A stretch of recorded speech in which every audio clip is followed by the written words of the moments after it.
Hello everyone, welcome to my channel biology classes with Sakshi. तो आज की जो मेरी वीडियो है इसमें हम डिफरेंट टाइप के जो पॉलिनेटर्स होते हैं जिनकी वजह से जो है क्रॉस पॉलिनेशन का जो प्रोसेस है वो इजीली पॉसिबल हो पाता है, उनके बारे में डिस्कस करेंगे। अपनी पिछली वीडियो में मैंने पॉलिनेशन के बारे में डिस्कस किया था कि पॉलिनेशन क्या होता है और उसके टाइप, सेल्फ और क्रॉस पॉलिनेशन, फिर ऐसे कौन से मेथड या फैक्टर्स हैं जो कि पॉलिनेशन को प्रमोट करते हैं, सेल्फ और क्रॉस पॉलिनेशन को। तो अगर आपने वो वीडियो अभी तक नहीं देखी है तो प्लीज वीडियो को देख लीजिएगा और प्लीज लाइक, शेयर और कमेंट भी कीजिएगा। तो चलिए स्टार्ट करते हैं अपना आज का topic, agencies for cross pollination.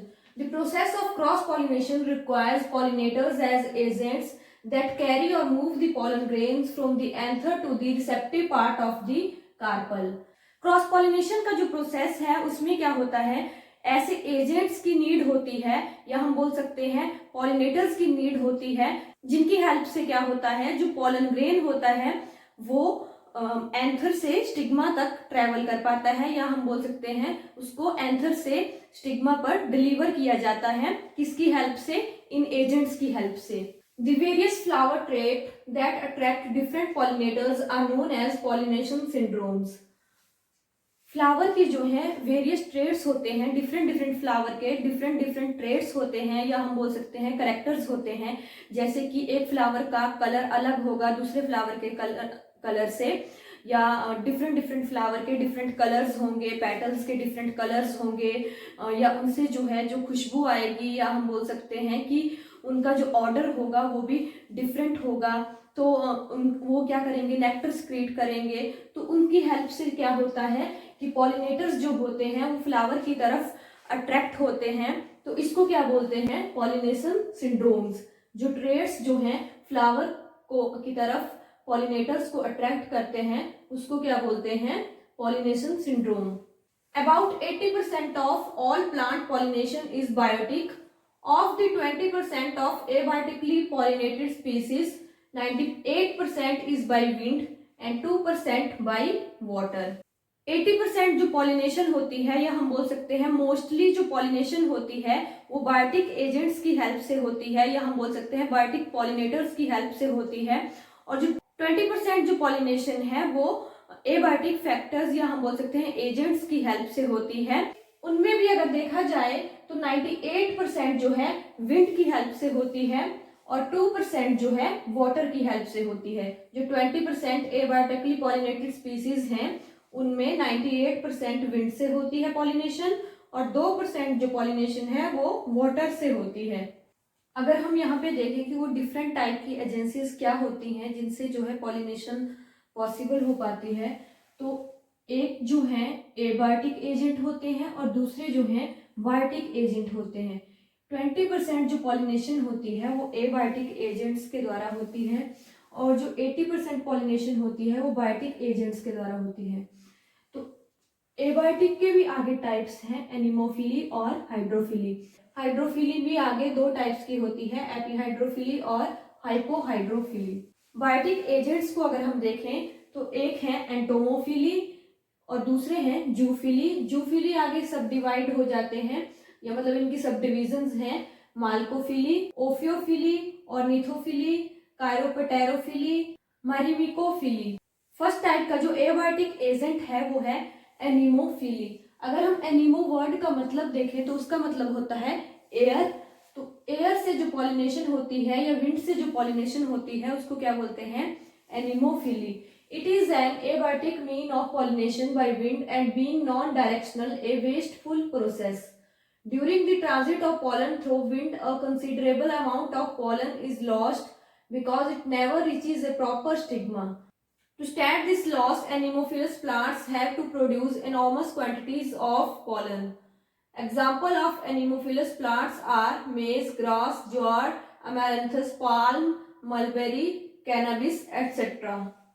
Anemophily जो है एबायोटिक पॉलिनेशन का एक टाइप है। एबायोटिक तरीके से जो पॉलिनेशन होती है उसमें एक है एनिमोफिली, यानी कि विंड से जो पॉलिनेशन होती है, और ये नॉन डायरेक्शनल होती है। मतलब इसकी कोई भी डायरेक्शन नहीं होती कि अगर मेल फ्लावर इस साइड है तो जरूरी नहीं है कि विंड भी उसी साइड से फीमेल फ्लावर की साइड जाएगी।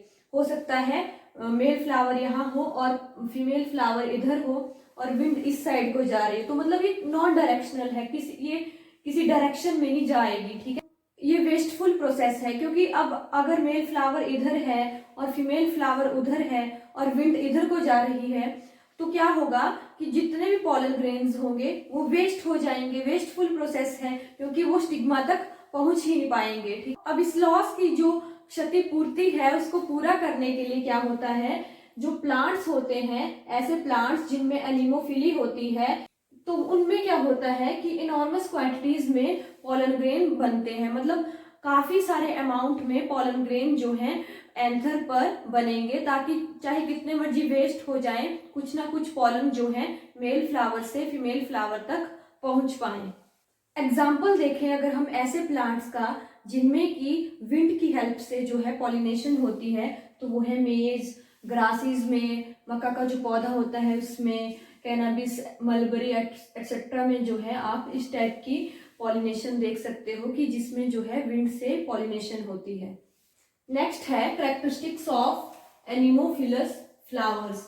Flowers are small and inconspicuous, मतलब इनके जो फ्लावर्स होते हैं वो स्मॉल साइज के होते हैं, ठीक है, माइन्यूट साइज के होंगे और अनऑब्जर्व्ड होंगे, मतलब कि उनको हम नेक्ड आई से ऑब्जर्व नहीं कर सकते कि इन फ्लावर्स के पॉलन ग्रेन्स कैसे हैं। Pollen grains are dry and unwettable. जो पॉलन ग्रेन्स होंगे वो ड्राई होंगे, यानी कि नॉन स्टिकी होंगे, क्योंकि अगर सोचो अगर पॉलन ग्रेन्स जो ड्राई नहीं होते तो वो विंड के साथ आगे जो है डिलीवर नहीं हो पाते स्टिग्मा तक, और इनका जो एंथर भी होता है वो वेल एक्सपोज्ड होता है, जिसकी वजह से क्या होता है, अब सोचो अगर पॉलन ग्रेन जो है स्टिकी हो और तब तो वो एंथर के साथ ही चिपके रह जाएंगे, पर क्योंकि पॉलन ग्रेन जो है ड्राई होते हैं और मान लो अगर एंथर ऐसे एक्सपोज्ड है और इस पर पॉलन ग्रेन्स पड़े हों, तो जैसे ही विंड आएगी वो हवा के साथ जो है एंथर से स्टिग्मा तक डिलीवर हो जाएंगे। Pollen grains are light, small and dusty. They can be blown to distance up to 1300 kilometre. जो pollen grain होते हैं वो लाइट वेट के होते हैं, ड्राई होते हैं और स्मॉल साइज के होते हैं और डस्टी होते हैं, और जो pollen grain है वो 1300 किलोमीटर तक ट्रेवल कर सकते हैं, ठीक है। तो इन pollen grain का जो वेट है वो लाइट होता है, अगर वेट लाइट ना हो तो वो विंड के साथ उड़ के जा ही नहीं सकते, है ना। अगर मान लो 2 किलो का पॉलन ग्रेन होगा, इतना तो चलो नहीं होगा वैसे, इतना तो फ्लावर ही वेट नहीं ले पाएगा, पर अगर बड़े साइज का पॉलन ग्रेन होगा तो वो हवा के साथ जो है उड़ के नहीं जा पाएगा। The flowers are colourless, odourless and nectarless. जो फ्लावर्स होते हैं वो कलरलेस होते हैं, क्योंकि विंड को जो है अट्रैक्ट करने की नीड नहीं है, विंड किसी भी डायरेक्शन में मूव कर सकती है और किसी भी फ्लावर के साथ टच कर सकती है, ठीक है। तो उसको मतलब किसी कलर की जरूरत नहीं है, किसी ऑर्डर की जरूरत नहीं है, मतलब उसे किसी खुशबू की जरूरत नहीं है। ऐसा नहीं होगा कि विंड जो है इन सब चीजों से अट्रैक्ट होके किसी फ्लावर की साइड आएगी। स्टिग्मा इज हेयरी, फेदरी और branch to catch the wind borne pollen grain. इनका जो स्टिग्मा होता है वो हेयरी होता है, या हम बोल सकते हैं फेदरी होता है, तो उस वजह से क्या होता है जो पॉलन ग्रेन है वो इसके स्टिग्मा के अंदर ट्रैप कर सके, ठीक है, या लैंड कर सके। तो इजीली ये पॉसिबल हो पाता है क्योंकि इनका जो स्टिग्मा होता है वो फेदरी होता है, और जो पॉलन ग्रेन भी हैं वो नॉन स्टिकी होते हैं और स्मॉल साइज के होते हैं। सोचिए अगर पॉलन ग्रेन का साइज थोड़ा बड़ा होता और वो स्टिकी होते, तो जब हम यहाँ से वहां जा रहे होते तो क्या होता, हमें पॉलन ग्रेन्स के थपेड़े पड़ रहे होते और वो पॉलन ग्रेन्स हमारे साथ चिपके होते और हम ऐसे से निकाल रहे होते, है ना, क्या होता। पर ऐसा नहीं है, क्योंकि वो ड्राई होते हैं, बहुत ही स्मॉल साइज के होते हैं, माइन्यूट साइज के, तो हमें दिखते भी नहीं है और वो अपने डेस्टिनेशन तक पहुंच जाते हैं।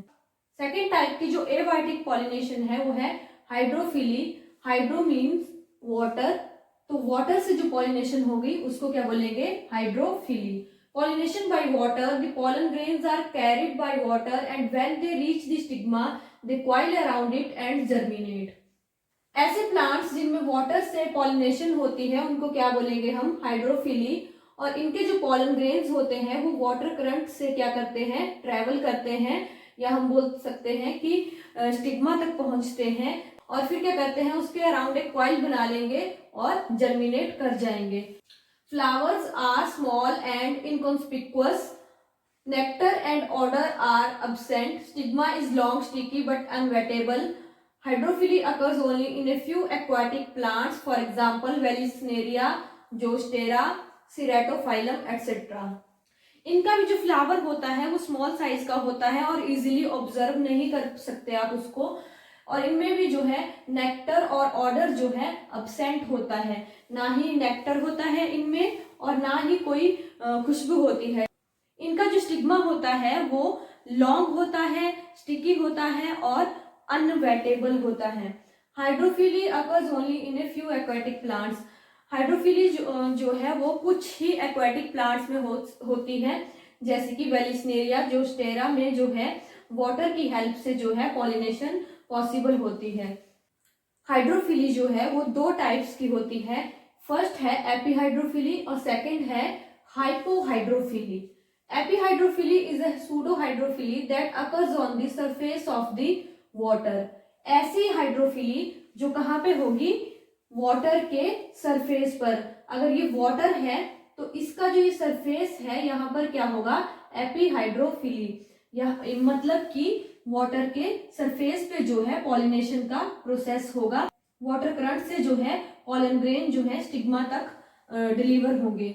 इसका एग्जाम्पल है वेलिस्नेरिया, जिसको कि रिबन वीड बोलते हैं। इस डायग्राम में आप वेलिस्नेरिया के केस में वाटर की हेल्प से पॉलिनेशन का प्रोसेस देख सकते हो। Vallisneria is a submerged dioecious plant. Submerged का मतलब है कि जो वेलिस्नेरिया प्लांट होगा वो वाटर सरफेस के इनसाइड होगा, उसका जो वेजिटेटिव पार्ट होगा वो मोस्टली जो है वाटर लेवल के इनसाइड ही होगा। हो सकता है कुछ पोर्शन जो है उसका वाटर सरफेस पर हो। डायोसियस का मतलब है कि उसमें जो है मेल और जो फीमेल फ्लावर होंगे वो सेपरेट प्लांट पर लगेंगे। क्योंकि ये सबमर्ज्ड प्लांट है तो इसमें जो मेल प्लांट है उसका जो फ्लावर है वो अंडर वाटर लगता है और फिर वो क्या होता है, पॉलिनेशन के टाइम पर वो सेपरेट होता है और फ्लोट करके वाटर सरफेस पर ट्रेवल करता है वाटर करंट के साथ की हेल्प से और फीमेल फ्लावर तक पहुंच जाता है। फिर क्या होता है, फीमेल फ्लावर पर जो पॉलन ग्रेन्स होते हैं मेल फ्लावर में वो डिलीवर हो जाते हैं फीमेल फ्लावर पर, जो कि वाटर के सरफेस पे होता है। क्योंकि इन प्लांट्स का जो स्टाइल होता है वो थिन और लॉन्ग होता है और वाटर सरफेस तक पहुंचा होता है। तो इस तरीके से वाटर की हेल्प से मेल फ्लावर ट्रैवल कर फीमेल फ्लावर तक पहुंचते हैं और फिर उन पर जो पॉलन ग्रेन्स होते हैं वो फीमेल फ्लावर के स्टिग्मा पर जाकर डिलीवर हो जाते हैं। तो इस तरीके से वाटर की हेल्प से पॉलिनेशन का जो प्रोसेस होता है वो कंप्लीट हो पाता है। Hypohydrophily, it includes plants which are pollinated inside the water, for example Ceratophyllum, Nazas, Zostera, etc. इसमें क्या होता है कि अगर ये वाटर है तो पॉलिनेशन कहाँ होगी, वाटर के इनसाइड, यानी कि वाटर के अंदर जो है जो प्लांट्स होंगे वहां पे उनमें जो है पॉलिनेशन होगी, ना कि वाटर के सरफेस पर। इस वजह से इस पॉलिनेशन को क्या बोलते हैं, हाइपोहाइड्रोफिली। और ये कुछ उसके एग्जाम्पल हैं जिनमें जो है हाइपोहाइड्रोफिली मेथड से जो है पॉलिनेशन हो पाती है, या हम बोल सकते हैं वाटर से पॉलिनेशन होती है। अपनी नेक्स्ट वीडियो में हम बायोटिक एजेंट्स के बारे में पढ़ेंगे जो कि क्रॉस पॉलिनेशन में हेल्प करते हैं। अगर आपको मेरी वीडियो अच्छी लगी हो तो प्लीज़ वीडियो को लाइक करें, शेयर करें और कमेंट करें। साथ ही साथ मेरे चैनल को भी सब्सक्राइब करें। Thank you.